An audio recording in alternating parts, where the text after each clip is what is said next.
Olá, alunos e alunas! Estamos nessa caminhada do verbo to be e nossa aula de hoje ele será conjugado na forma do futuro.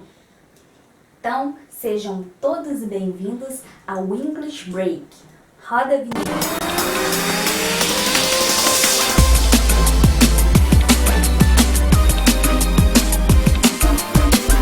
Sigam a sequência da aula. Primeiramente, nós temos a conjugação, que está no futuro.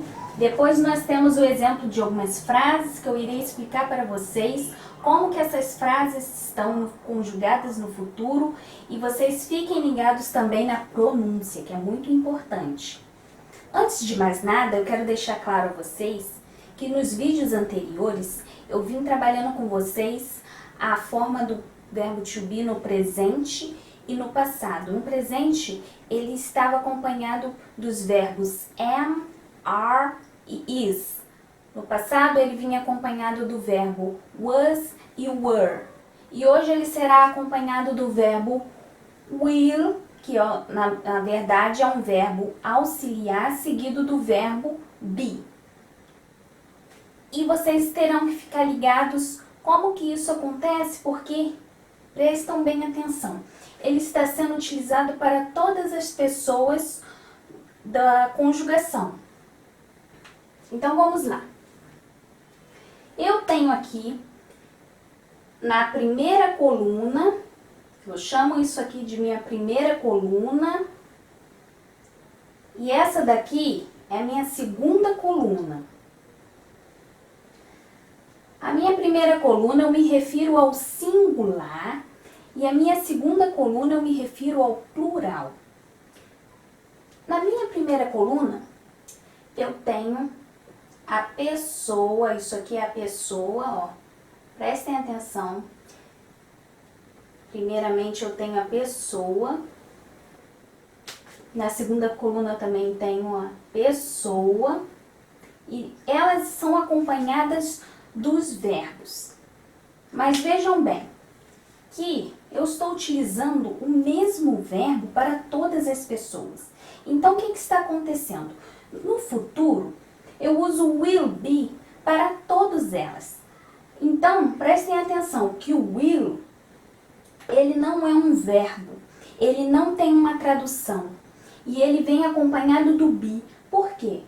O nosso conteúdo significa verbo to be. Be significa ser ou estar.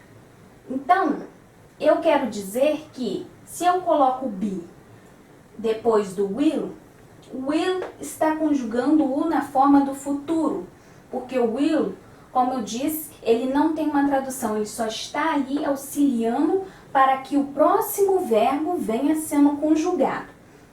Então, eu vou traduzir a primeira pessoa do singular.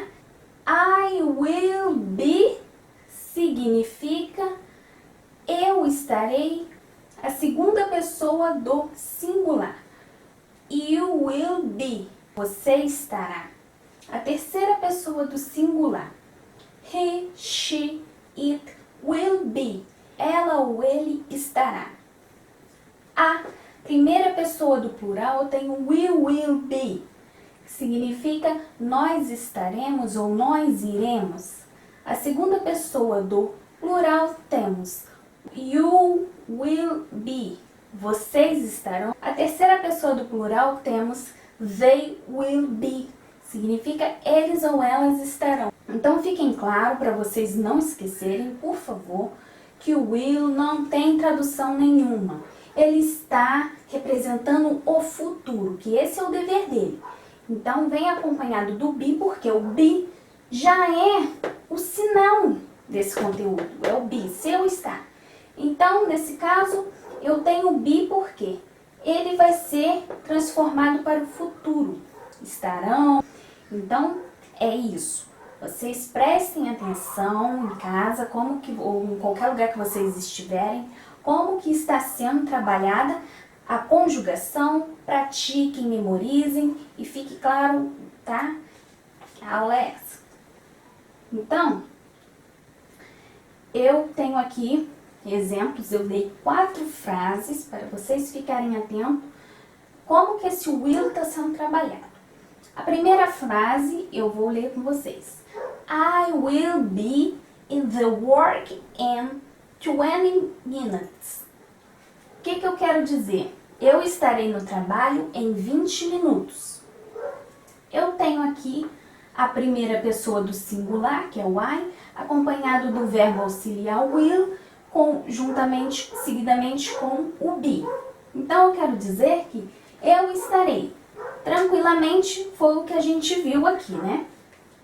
Esse é o exemplo comum que já dei para vocês na conjugação. Mas se vocês, de repente, encontram uma frase assim: Joanna will go at house's friend. Joanna irá na casa da amiga. Percebam que eu transformei o pronome she para um nome. Mas se eu não quisesse falar o nome da Joana, eu usaria o she aqui, entendido? Eu pegaria o she. E eu estou acompanhando com o verbo auxiliar will. Will. Mas o que está acontecendo aqui? Que eu não estou usando o be. Por que eu não estou usando o be? Porque se eu não quero falar eu estarei na casa da Joana, eu tenho que falar o quê? Eu irei à casa da Joana, porque eu troquei o verbo be pelo go. Eu tô cansada de falar o be. Eu quero falar um outro verbo. Por exemplo, eu penso num verbo levar, eu levarei. Aí eu dei o exemplo do verbo go, que Joana irá. Go significa ir. Então, o que eu quero dizer com isso? Eu não quero usar o be, eu descarto o be e acrescento um outro verbo. Esse verbo, eu não preciso conjugá-lo, porque como eu já disse para vocês, o will já faz essa parte. Ele está ali como auxiliar da conjugação no futuro. Aqui eu tenho outra frase que vocês podem perceber que eu tenho a mesma característica da conjugação, mas eu tenho mais um acréscimo de outro verbo. Studying é outro verbo. O verbo study é estudar. Studying, estudando. Então, eu tenho aqui we will be studying. Nós estaremos estudando. Eu tenho aqui o verbo, eu tenho a pessoa, né? Eu tenho um verbo auxiliar e eu tenho o meu verbo principal, mas eu quis acrescentar outro verbo. Tem problema? Não tem problema, você deve acrescentar outro verbo. Mas se você quisesse acrescentar outro verbo, você deve acrescentá-lo na forma do gerúndio.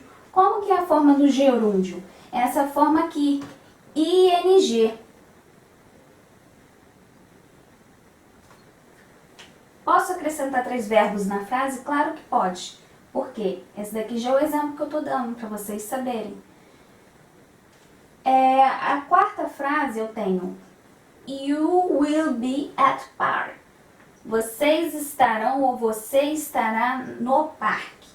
Percebam que eu também estou usando a mesma forma da conjugação, né?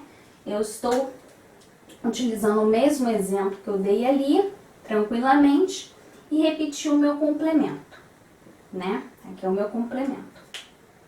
Então, o que eu queria que vocês reparassem é que, quando vocês verem uma frase diferente, por exemplo, eu quero trocar o be por um outro verbo.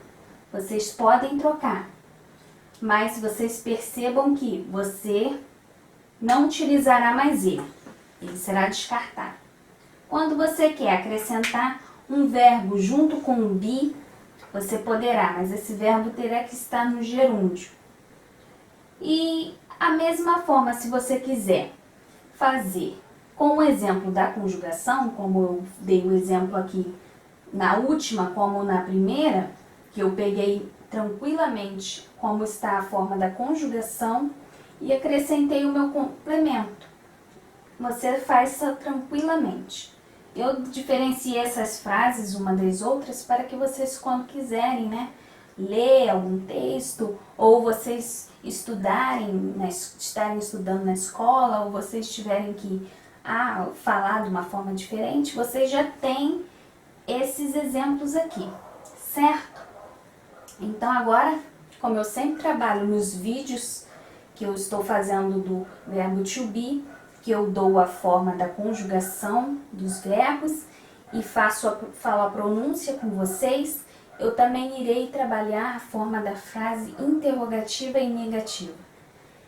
Então, eu vou pegar aqui a frase mais curta para que vocês prestem mais atenção, certo? Eu vou pegar essa frase aqui. We will be studying. Vou trabalhar com vocês, fazendo a transformação para a frase interrogativa e negativa. Deixa eu apagar aqui também.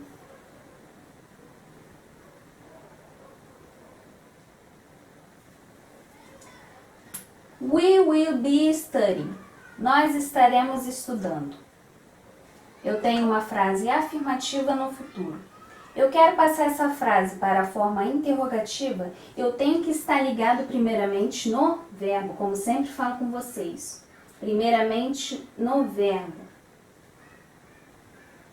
Eu pego esse verbo, jogo para minha frente da frase. E depois do verbo, o que eu faço? Eu olho para a pessoa. Então, em segundo lugar vem a pessoa. E depois eu repito tranquilamente o be e repito o complemento. Paro por aí? Claro que não. Acrescento o ponto de interrogação. Se pintar alguma dúvida em vocês, por que eu não coloquei will be junto quando eu fiz a frase interrogativa? Eu vou responder para vocês. Ele, nesse caso, vai separar do will. Mesmo que o will não seja um verbo principal, ele seja apenas o verbo auxiliar, ele vai ficar na frente da frase e a pessoa vai estar em seguida dele e depois vem o be. O be não estará como par com ele, entendeu? Entendido? Porque aqui nós temos eles como um par, digamos que seja, né? Eles são um par aqui nessa frase e aqui eles já se separam porque uma pessoa resolveu estar entre eles. Agora eu vou passar a minha frase afirmativa para a forma negativa. Eu vou repetir a pessoa tranquilamente. Eu repito o meu verbo auxiliar. Acrescento a palavrinha not. Depois o be. E o complemento. Studying.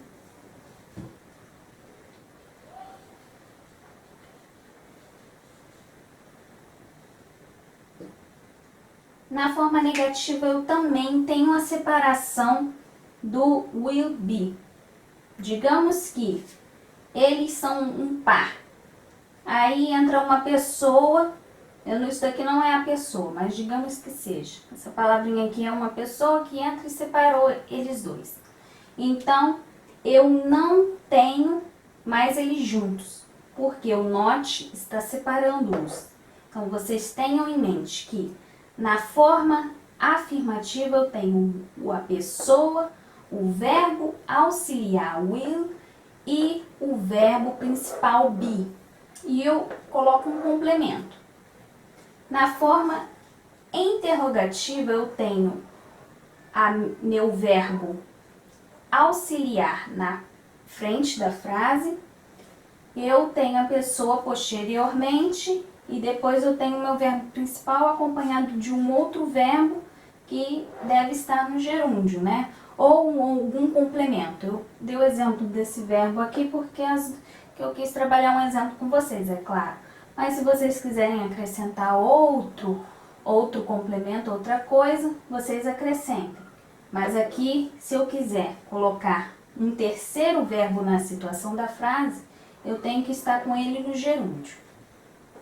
Na minha frase negativa, eu pego a pessoa, eu pego o verbo auxiliar e depois eu entro com alguém, tipo uma pessoa intrusa que entrou no meio daquela frase e separou os dois. Então eu tenho o not e depois vem o be e depois o complemento.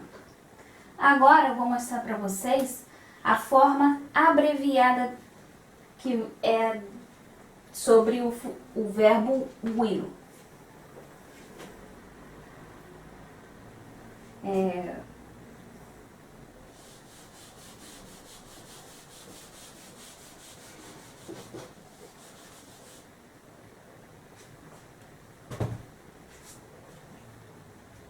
Eu apaguei essas duas frases porque eu quero que vocês mantenham o foco no que eu vou passar para vocês. Eu poderia escrever aqui acima, mas eu quis especificamente para que vocês mantessem o foco. Aqui na forma abreviada, eu pego essa frase afirmativa. Como que eu vou abreviar? Eu corto o W e o I do meu verbo auxiliar will. Eu acrescento o meu apóstrofo e repito os dois L's que sobraram. Acrescento meu verbo principal e depois o complemento.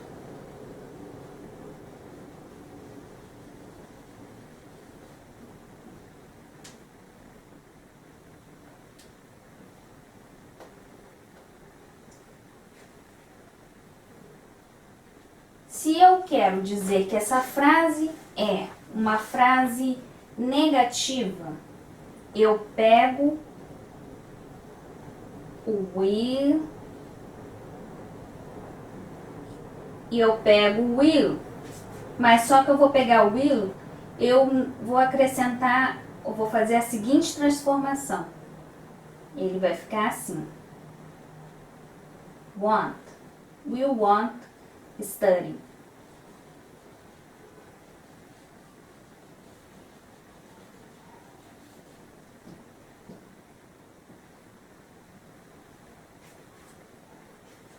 Percebam que, para a forma negativa, eu acrescento o not, mas ele está de forma abreviada. Esse will, o I vai se transformar em O, e pego a palavrinha not, encaixo junto com eles na frase, mas eu não permito que o O esteja aqui. Aqui era para ser o O, não permito. Eu acrescento o apóstrofo. Falando em apóstrofo, vai ter uma aula que eu vou passar para vocês especificamente sobre essa vírgula que fica acima, como se fosse uma vírgula, mas ela não vai receber o nome de vírgula, porque ela está acima da palavra. Então, o nome dela é apóstrofo. Aí eu vou passar para vocês um vídeo especificamente dessa aula. Fiquem ligados nos próximos vídeos que eu irei passar para vocês com novas dicas e também fiquem ligados, né, nos conteúdos novos. A aula de hoje é basicamente isso. Espero que vocês tenham bons estudos.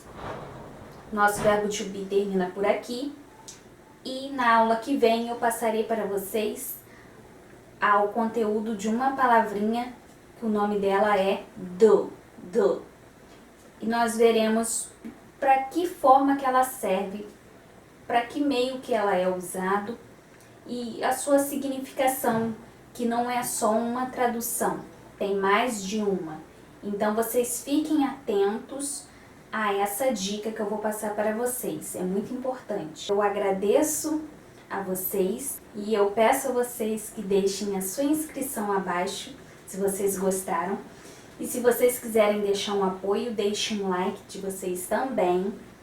E ativem o sininho de notificação para estarem por dentro de todas as dicas e aulas novas que eu estarei dando a vocês. Muito obrigado, até logo!